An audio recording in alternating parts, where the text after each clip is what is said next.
Hello and welcome to this episode of Career Bites 2025, brought to you by the UP School of Economics Student Council. I'm Erica, and here with us today is Sir JC Punongbayan to share his professional journey in the Academe. So, for your first question, can you please tell us about your undergraduate days in UPSE? I took up BS Economics at UPSE. I entered in 2005, and it was supposed to be a pre-law for me because both my parents, my foster parents, were lawyers, and they kind of wanted me to go into law school after college. That was the framing of how I got into UPSE. It was a choice between a pre-law or a pre-med course for me. And I eventually settled for economics because it had a reputation even then that it was a good pre-law course. So undergraduate days, I wasn't so active in co-curricular, extracurricular activities. I was really just focused on my studies back then. I was actually quite a bit young compared to my cohort because I entered my first ever semester. I was still 15 years old, and I was turning 16 maybe 1 month after I entered UP. I was an unusual student in that case. So that kind of made me immature in a sense.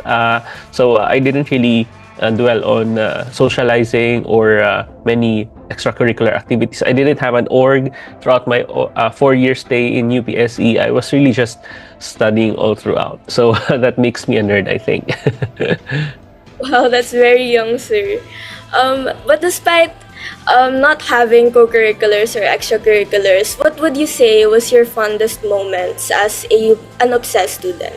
I really loved and learned to love UPSE.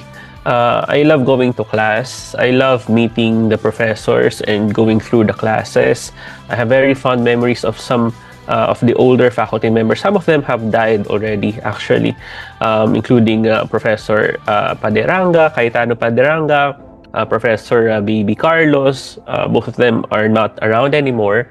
And I also have memories of some of the retired faculty members, including Professor Noel de Jos, who was my professor in Econ 109, History of Economic Thought, and then former BSP Governor Philip Medalla was my prof in Econ 151 as well.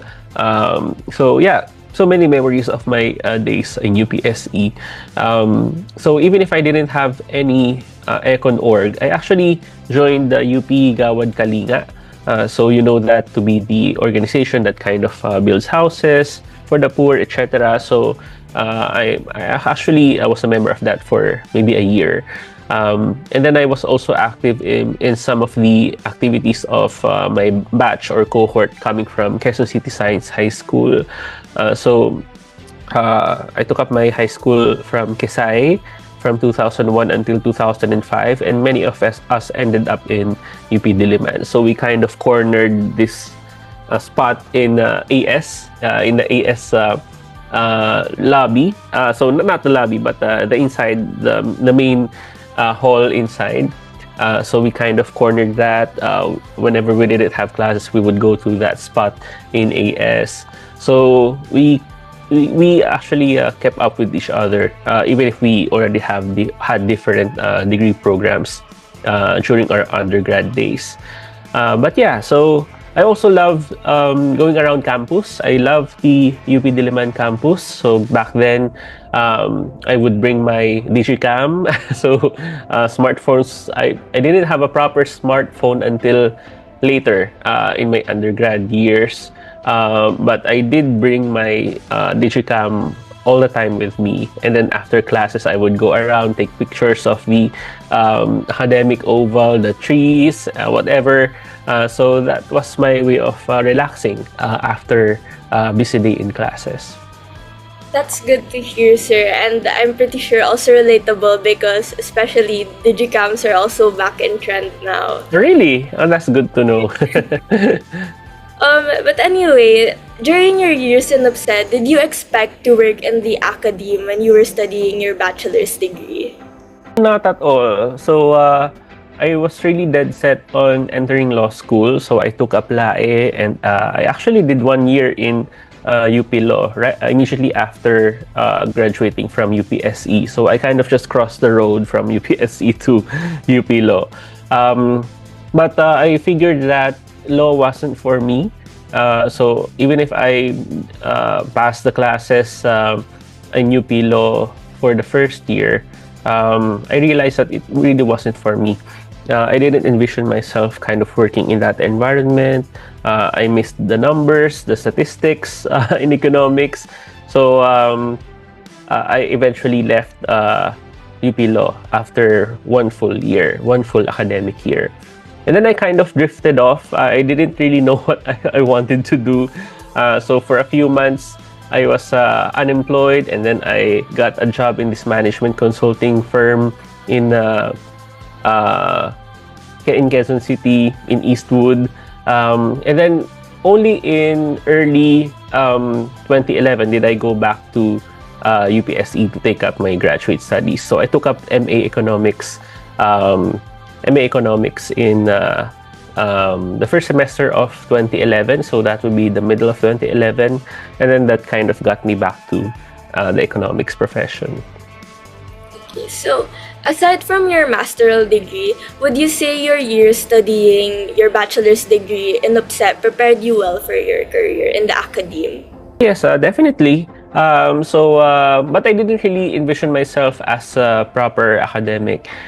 So after my master's, I worked at the Securities and Exchange Commission as an economist there, as their first plantilla economist.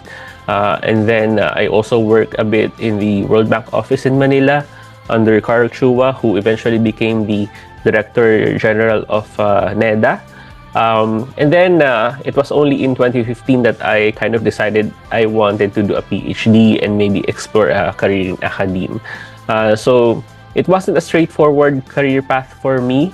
I didn't really quite settle on being an academic early on, but I realized that I love teaching when I got to become a teaching fellow at UPSE starting in 2013. And both my parents were teachers as well, aside from being lawyers. So maybe I inherited that from them as well. So that's what got me into this entire teaching business. So, with your current role now, how would you describe it in one sentence? Well, it's a fulfilling career path because it makes me think all the time. So when you are in the academe, it's really the life of the mind. So you, aside from teaching, that's actually just a small part of the job of being an academic. Most of the time, you would be spending your hours doing research for publication in journal articles, in book chapters and books, if you have the time. So it's really researching, writing is the perfect profession for an introvert, I guess. But at the same time, I really enjoy teaching, passing on knowledge to the younger generations. So that's very fulfilling for me as well. So I would describe my life in academia as very fulfilling, even if it doesn't pay too much. We know that, especially in UP. But I have other ways of getting by, and I really enjoy the life in UP. So, delving deeper into your role, what does a typical week look like for you? If it's the regular semester, so it really depends on whether or not you have prepared your class materials or your slides for your classes. Like, for example, in the just concluded semester, it was my first time teaching Economics 138, Causal Inference in Economics. So I really spent so many hours to prepare the course materials, which I didn't have before. For every 1.5 hour class, maybe the research that goes into that maybe twice or thrice that amount of time. So it's really a lot of work. But if you already have your course materials, Like in macroeconomics, I've been teaching that for more than 3 years already. It's a matter of refining your course materials whenever you go into class. For example, if you want to update it with some newer materials, newer studies, or current events, then it's an easier preparation for your classes. But when we're not teaching, so of course we're resting, we have to rest from long hours of teaching. But at the same time, we're also doing our best to do the research on the side. Supposedly, it's not on the side. It should be the primary work actually of academic economists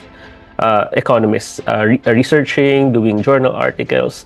But of course, you only have 24 hours in a day, and you can only spend so much time doing that stuff apart from teaching. So it's mainly that, and then of course you have your personal life.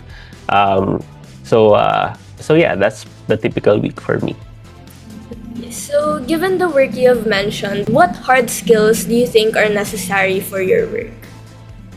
Doing primary research or doing research in general, I would say, is the primary task that's involved. Having the patience of going through journal articles, for example, books, and I think a constant desire to learn. I think you should all be pursuing lifelong learning. Because even if you go outside of, or even if you finish your undergrad studies, for example, you don't really stop learning until you're dead, I guess. So I think you should bring that attitude whenever you decide to go into academia. It's a constant thirst for knowledge or a desire to produce knowledge. I think that's a hard skill that's involved.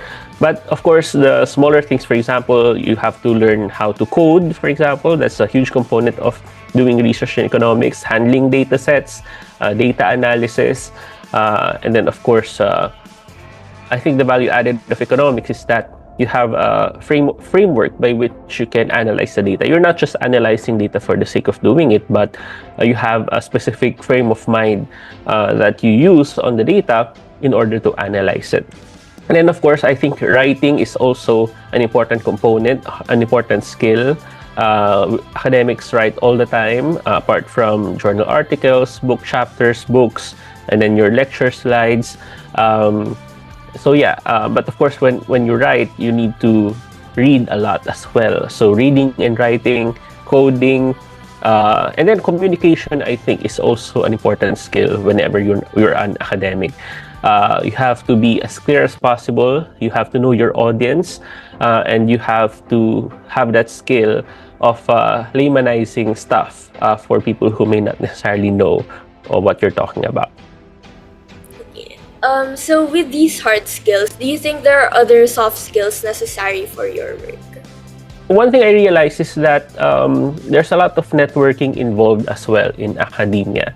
So I think one important soft skill that you should master would be how to relate with other academics and other researchers and other experts. And it's not easy, especially if you're an introvert. So you have to know how to deal with other people, because apart from learning from other people with other expertise or specializations, it's also an opportunity for you to collaborate with other people. For example, if you meet an academic who's working on roughly the same thing, then maybe you can do a paper together or a project together.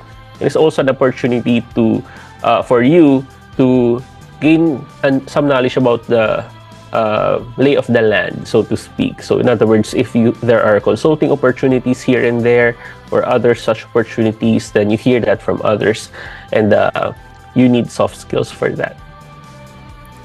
So, now delving into the more technical aspect of your work, what qualifications do you think are necessary? Well, number one, if you're academic, you should like teaching. I think that's a basic requirement. Because if you don't like to teach, or you don't have patience in teaching, especially younger people, then you won't thrive as an academic. So I think that's a important prerequisite. And then the second, I think, would be, as I mentioned, if you're an academic, you produce knowledge. So you should have that attitude of always wanting to consume and produce knowledge. It's almost like breathing in economics journals, for example, the latest in economic research, or doing data analysis. You should be comfortable, not just comfortable, but actually you should be eager to do these things. Because we have a mantra in Academe: publish or perish. So in order to get promoted, for example, you need to have enough publications. So publication is the name of the game in Academe, and the same goes for academic economics. So circling back to your teaching role here in UP, why did you choose to work here in UP? I think there's the element of familiarity in the sense that I went to UP myself. But apart from that, of course, I would still like to think that UP is still the best university in the country. And you can get that from the conversations you have with students. You know that you're in UP. You just know it based on how you kind of talk to the students compared to students from other universities, for example. I won't name names, but you can still get the sense that UP still attracts the best of the best. And teaching is a lot easier if you're teaching the best of the best. So I think that's also one attraction in getting into UP. And then, of course, in UPSE as well, I already laid down some roots in UPSE. The faculty members, all of them are friends and colleagues. And UPSE remains a special place for me. It has a special place in my heart, I think. So how would you describe the work culture here in UP, and do you think it's different from other schools or universities in the industry? For UPSC in particular, I think life is a bit easier in the sense that we only teach a certain number of units, not too many units in teaching. Unlike in other universities where most of your waking hours or working hours you spend teaching, in UP actually you have time to do research, which I appreciate very much. Because if you spend, for example, 6 hours teaching in a day or thereabouts, unlike in UP, for example, in my case, in the past semester, I only have 9 units of teaching, which is comparatively light compared to other universities. So you have time to do other stuff like consulting, research, etc. And then, of course, your personal life. So it's very liberating for me working in UP. And I imagine that if I had worked in another university in the Philippines, maybe life would be a bit more challenging. And I think one aspect as well that works for me is that I live just nearby. So I don't have to commute for very long just going to work. So that's an added benefit. That's great to hear, sir. So now, considering your entire professional journey, can you walk us through your career in the academe? What jobs have you had, and what higher education did you pursue? I took up my master's in UPSE in 2011. I finished in 2013. And then I worked outside and went back to UPSE in 2015 for my PhD coursework. And then I finished in 2021. So that's typical. You do your PhD about 5 or 6 years, which is at par with universities abroad. And then as an academic, I've, of course, apart from teaching macroeconomics, I also teach econometrics, causal inference in economics, and also economic history.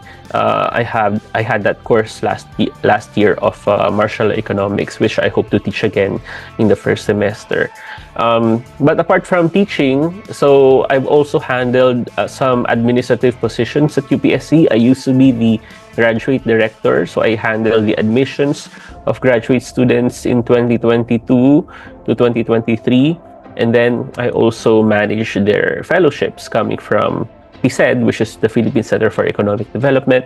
And then I also became the finance director for the school, handling the finances of the school for at least a year as well. So I've handled some administrative positions in my short tenure at UPSE. So, you've mentioned a while ago that you have wanted to branch into law before. But why did you choose to work in the academe, and did your interests or background influence your decision? Yes, so as I mentioned, my parents were both lawyers. So they kind of steered me in the direction of law. They wanted someone to inherit their law books, I guess. But it didn't really work out for me. I'm more of a quantitative data analysis person. So economics was a much better fit for me. But I think the decision to pursue econ compared to law is a different decision when it comes to joining academe versus other professions. I worked before, as I mentioned, in government, as well as in a multilateral organization as a consultant. But I think academia has a special appeal in the sense that it allows you to think all the time, in the sense of, again, it's the life of the mind. So if you like thinking and writing and researching, then academe is perfect for you. So, would you say that that's the thing you like most about being in the academe? Because I tried also working in the corporate sector for some time as a management consultant. I remember distinctly that I was asked to do, for example, the inventory of Kim Kardashian's shoe dazzle retail company in the US. I was sorting out the data sheets for the inventory of the shoes they sold. I figured it really wasn't so stimulating or fulfilling for me. I wanted to tackle big questions that affected society at large, like poverty, inequality, education. So if you like thinking about those things and thinking of solutions for those problems, bigger problems, then academe would be a better place for you. So I think that's the appeal for me as well, working in academe. In government naman, I also work in SEC and in NEDA. It's a different creature altogether because you're kind of boxed in because there are so many rules. You can only say so much. You can only do so much. You have more liberty when you are in academe. So academic freedom is very liberating. That's great to hear, sir, that being in the academe brings a great sense of fulfillment. So, what do you think is the hardest part of being in the academe? I was just ranting actually this morning because I learned that so every 3 years you have the faculty merit promotion in UP. So basically you can get promoted to higher ranks. But the problem is that I just learned that I wasn't eligible for this round of faculty merit promotions because I just lacked 1 month in the 3 year eligibility period. So if I had worked 1 month earlier, then I would be eligible for promotion, which is very saddening and in fact disheartening because you work so much, you do so much for UP, and then there are so many obstacles, bureaucratic obstacles. So that's one thing I have realized over time, that the university rules can be quite rigid and rigid to a point of being nonsensical already, and in fact not so encouraging for, especially for younger faculty, because the pay, as I mentioned, is not very good, and then there are these bureaucratic hurdles. So I think that's one of the worst aspects of working in academe. But I'm also thinking that maybe it could be worse in other state universities and colleges, from what I'm hearing from other friends and colleagues. And then I still hold dear the academic freedom that the university affords, because that's one thing that you don't really get from working in other institutions. So, with these hurdles in mind, what kind of person do you think will thrive in the academe? If you don't mind so much that you're not earning so much, okay, and then at the same time you like the life of the mind, then I think you would thrive in academe. And also if you like teaching, as I keep mentioning. So if you have dreams of becoming a multimillionaire, for example, then maybe academe is not a very good fit for you. But there are ways of actually still earning money at the same time that you're in academe. And I think it's a bit easier for for faculty members in UPSE because economics is still quite lucrative, and there are so many consulting opportunities in the economics profession compared to other fields in academe. So I would still say that you won't exactly go poor when you go into UPSE or enter the UPSE faculty, and then at the same time you can enjoy academic freedom. So I guess it's the best of both worlds. Now, what do you think is the most important for a student who wants to enter in the academe? Do you think it's internships, leadership roles in organizations, or very high grades? I think none of that actually.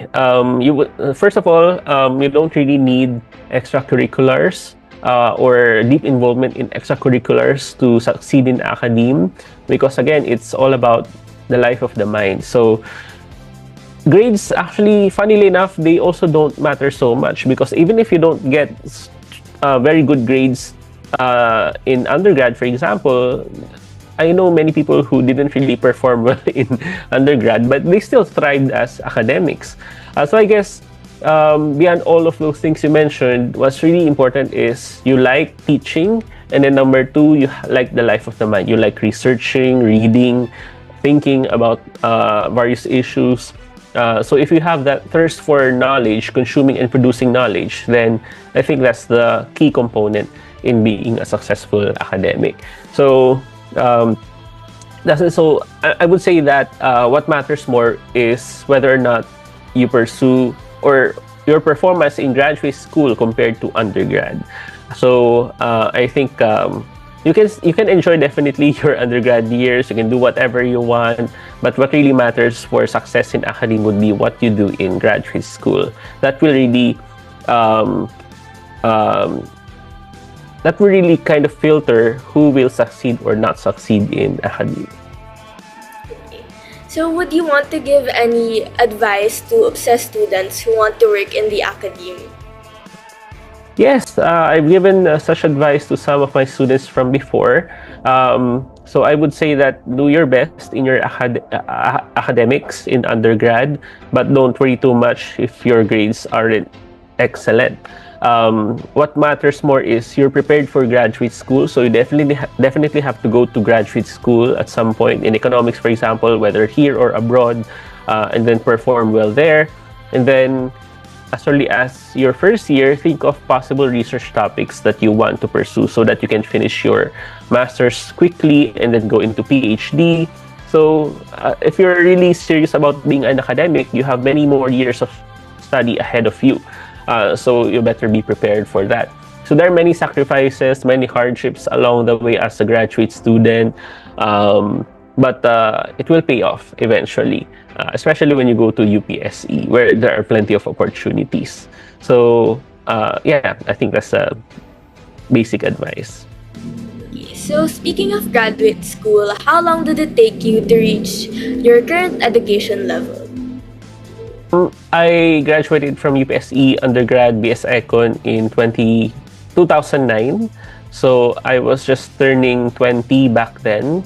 And then, additional 2 years in master's. Some people take more years to finish their master's degree, but 2 years should be fine. And then your PhD would be another 6 years, including coursework. So additional 8 years more after your undergrad. So it's really a huge investment of your youth into going to a life in academe.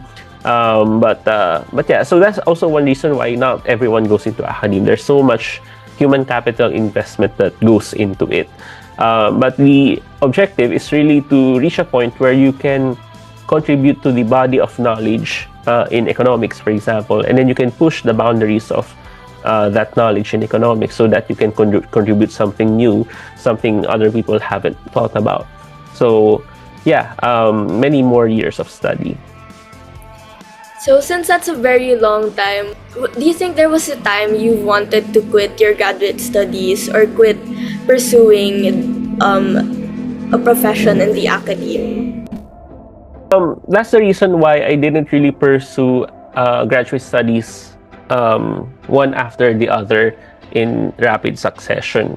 That's the reason why I decided to work first after getting my MA degree in SEC and then in World Bank, and then go back to Academe to study. And then I also did some work outside after that. So it's not a continuous thing for me. There were jumps in the timeline, if so to speak. So other people, they kind of thrive when they study straight from undergrad and directly to graduate school, but it really depends on the temperament of the person. In the US, it's much quicker to get your master's degree. So many people earn their PhDs actually in their mid-20s. So it's a lot quicker in the US, for example. But the difference is that in the US, there's a different academic culture. Mentorship is much more robust. And then there are plenty of funding opportunities, things that are not entirely present here in the Philippines. Often, graduate students find themselves having to work, so that kind of disrupts their academic journey. And then, at the same time, not all academic institutions offer generous fellowships or scholarships. So, I would say that it's a bit harder to finish graduate studies here. If you want it to be quicker, maybe go outside of the country and then just go back here. But the problem is that once you're outside, many people don't decide to go back. So that's another problem if you want to attract talent from abroad. So with this, what advice would you give students who are looking for a university to get their master's from? Well, as a member of the UPSE faculty, I'm obliged to say that you should go into UPSE. And UPSE, to be fair, has a good MA program, ND program, and a PhD program. But of course, other people, what they do is take up some courses at UPSE and then go to other universities abroad for graduate studies to continue their academic journey. So it really depends on your personal circumstances, your willingness to go abroad or not, and your career goals as well. So I think, there are plenty of pathways if you want to go into Academe, not just one. So with this, sir, can you please describe the application process for UPSE's masteral programs? It's quite simple actually. So you first submit your application. The application opens maybe at the start of the calendar year, so around January, February. So that's a yearly thing, so watch out for that. And then there's an entrance exam which comprises, it's kind of an UPCAT thing, but shorter and also no science stuff, not much science stuff. And just a little bit of economics because we want to attract people as well coming from other disciplines. And for example, there are doctors, at some point even anthropologists or other social scientists who want to go into economics. So there's only minimal economics in the entrance exam. And then there's also an interview phase. So based on your performance in the entrance exam, which has multiple choice questions as well as an essay part, there's an interview as well for the high graders. We want to know your career goals, your objective going into graduate studies, and to what extent you're a good fit to any of the graduate programs. So there's an interview phase as well. And then for those who will hurdle the interview phase, then the second to the last step would be a boot camp. So that's kind of a refresher course that everyone is obliged to take before they enter graduate studies in UPSE, so that you have a familiarity with the tools, math and stat tools that you will be using in graduate studies. So that lasts for about a month, and in fact, it's going to start very soon for the current batch of incoming graduate students. And then there are assessments as well. So there are quizzes, there are exams, and we also look at your performance in those. And then finally, there's a deliberation of the graduate committee, and then we kind of filter who really performed well in the boot camp. And then based on that final decision, we will let you know if you are finally admitted to the programs or not. So that's the admission process in a nutshell. Thank you for that, sir. So, for your final question, you've mentioned that publishing is a big part of being in the academe. So, can you please describe your process of writing new papers? Yes, so academics, we tend to keep a list of topics that we want to write on based on previous stuff we've done or based on conversations with other academics. I have a list, a long list actually of papers I want to write based on my own research interests, which kind of gravitate toward education economics, macroeconomics, economic history, and development economics. Uh, so, um, it really depends because, for example, if you don't want to write too long, but often you kind of do that, it really depends on, for example, if the data is available or if you're developing a theory for your paper. Um, so typically, you would write a paper over the course of 6 months, which is quite quick already, to over a year. And then you want to present it to conferences and seminars and brown bags to get feedback because you may be wrong in some aspects of your paper and then you want to receive some feedback. It's always a constant desire to correct and to challenge your beliefs. So sometimes it comes off as adversarial. For example, when you kind of attack, quote unquote, other academics because you say, "Oh, this is wrong, this is wrong," but it's all part of the process. It can get frustrating at times, and then also once you have the paper, you submit it to journals, and then there's a peer review process that goes behind it.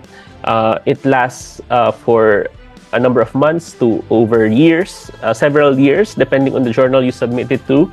And then, so that's why in the faculty, we celebrate each other when we publish journal articles because we know that it's difficult to publish in journal articles, especially in economics, where it takes very, very long compared to other social sciences. So there are many frustrations along the way. But I think it's easier when you publish in book chapters. So if you have academic friends, they're making this edited volume or book, then they invite you to write a chapter or two. It's an easier process. It's much more predictable. And then in my case, I write books as well. So I wrote the book False Nostalgia, published in 2023, published by Ateneo Press. And then today, actually, I'm submitting to Penguin Random House my second book, the manuscript for my second book, which is about the economy during the time of Duterte from 2016 to 2022. So yeah, that's it in a nutshell. You constantly write, research, and then you publish in various outlets, whether it's a journal article or the journal or a book. That's the life of the academic. Thank you for your insights, sir. This ends our interview. Once again, thank you so much for giving us your time and insights. I'm sure that after watching this interview, UPSE students will have a better idea of whether the Academe is a good fit for them.